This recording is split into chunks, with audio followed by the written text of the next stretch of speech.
여러분, 제가 근래 쇼츠에 칼부림 사태가 나면 도망가라고 올린 영상이 있는데 너무 간략하게 말씀을 드렸죠.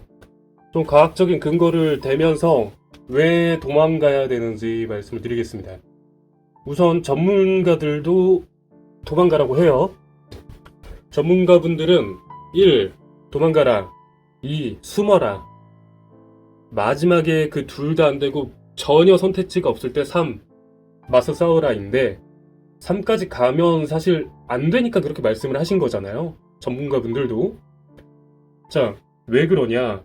우선은 우리가 만약에 호신술을 배워 뒀고 아니면 호신용품이 있다 하더라도 자, 호신술은 대부분 무도에 관련된 무술에 관련된 걸로 익혀서 사용되는 경우가 대부분이잖아요. 전문 막 대인무기에 대한 호신술 이런 거 배우는 사람은 없잖아요.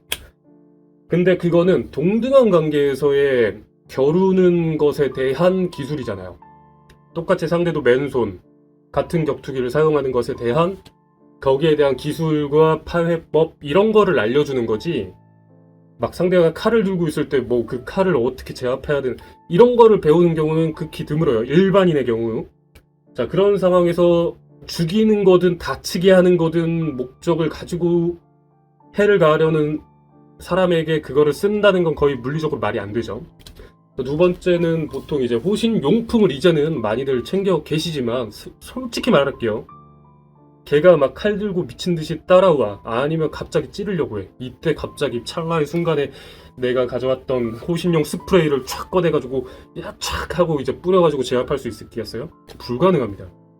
사실 호신용품 그거는 거의 장식용이지 않을까 싶을 정도로 저는 보면 안타까워요. 예를 들어서 그럼 제가 지금 방금 전에 호신 스프레이를 얘기를 했잖아요. 전기 충격기도 이제 많이 들고 다니시더라고요. 상대방은 2, 30cm 칼붙이, 날붙이를 들고서 휘둘러. 저희는 한 진짜 이 정도밖에 안 되는 짧은 전기 충격기를 상대 몸 어딘가에 접촉을 시켜야 돼. 누가 더 빨리 확실히 닿겠습니까? 전기 충격기를 그 칼을 휘두르는 사람한테 맞추는 건 말도 안 되는 행동이에요.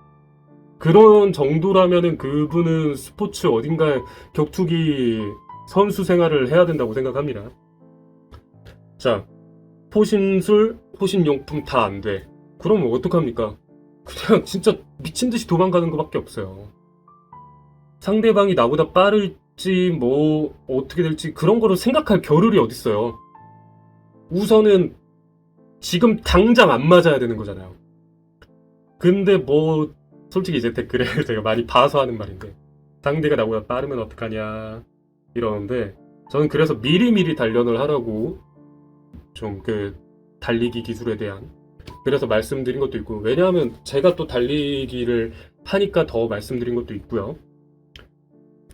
그 상황에서 그 불특정 다수의 해를 까치려는 사람이 진짜 미친 듯이 도망가는 사람, 내가 잡을 수 있을지언정 잡기 힘든 상대를 잡을까요? 아니면 옆에 그냥 멀뚱하니 있는 사람을 딱 보고서 전환해서 잡을까요? 후자겠죠. 그러니까 그 상황에선 어떻게든 도망치셔야 돼요. 그래서 완전히 그 자리를 이탈할 수 있으면 좋고 그게 안 되면 어느 이제 공간에 최대한 숨으려고 노력을 하고 아니면은 이제 구조물 같은 것들을 좀 이용을 한다거나 좀 진입을 못하게 아니면은 유명한 것 중에는 이제 의자 같은 거를 이용하라는 게 있잖아요. 의자를 든 상대는 칼을 든 상대가 절대로 해를 못 끼친다라는 말이 있더라고요. 의자를 세워서 들어가지고 상대방을 이렇게 좀 압박을 가하면 사실 상대방이 위해를 가할 수 있는 반경에도 안 들고 타격 범위에도 안 들기 때문에 의자 괜찮다고 하고요. 이게 사실 우리가 그거를 걱정해야 된다는 이 사실이 너무 안타깝고 화가 나요.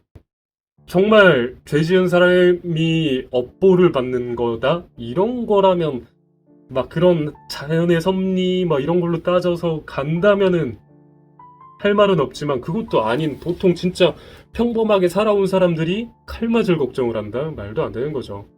지금 뭐 이제 스와트 이제 가용하고 막 예고범들 뭐 적발했고 했다고 하는데 이게 정말 이걸로 완전히 억제가 될지는 모르겠어요. 그들이 왜 그렇게 양성이 됐는지를 생각을 한다면 사실 잠깐 잦아들었을 뿐이지 언제 다시 폭발할지 모른다고 저는 생각이 들어요. 그러니까 지금 뭐 이제 뭐 예고범 잡고 뭐 그 경찰병력을 동원해서 뭐 그걸 강화 보안을 그 치안을 강화했다라고 한지언정 그게 언제까지 갈지는 모르는 거고 일례로 고등학교 안에서 수업하던 선생이 화장실에서 좀 피습을 당하셨잖아요. 그거는 좀 원한 관계인지 뭔지는 모르겠지만 특정해서 이제 범행을 저지른 거지만서도 요즘 같은 혐오가 만연해 있는 이 세상에 내가 피해자가 안 되리라는 법은 저는 전혀 없다고 생각합니다. 제가 말씀드린 이제 혐오가 만연했다라는 게 진짜 간단히 단편적으로만 생각해도 정치, 종교, 성별, 나이 뭐 별별 걸로 다 서로 혐오를 가지고 싸우잖아요. 상대방 그러니까 나와 의견이나 가치관이 다르면 적이고 멸시해야 되는 상대가 되어버린 세상이에요. 말도 안 되는 거죠. 나와 다른 생각을 가진 사람이 당연히 있을 수 있지만 그걸 왜 적대시하고 혐오를 해야 되나요? 이해관계가 엮여서 저 사람이 저 사상을 가지고 나와 다른 생각을 가지고 있으면은 우리 생각이 묻혀서 그거는 내가 그런 생각을 한다면 다른 생각을 할 수 있다는 것도 이해를 하고 존중을 해줘야지 본인들 생각도 존중을 받는 것 아니겠습니까? 저도 이렇게 말하지만 제 의견에 반하시는 분들 당연히 있으시겠죠. 아니 올리고 나서 댓글에 총 들고 있는 사람을 만나면 어떡해.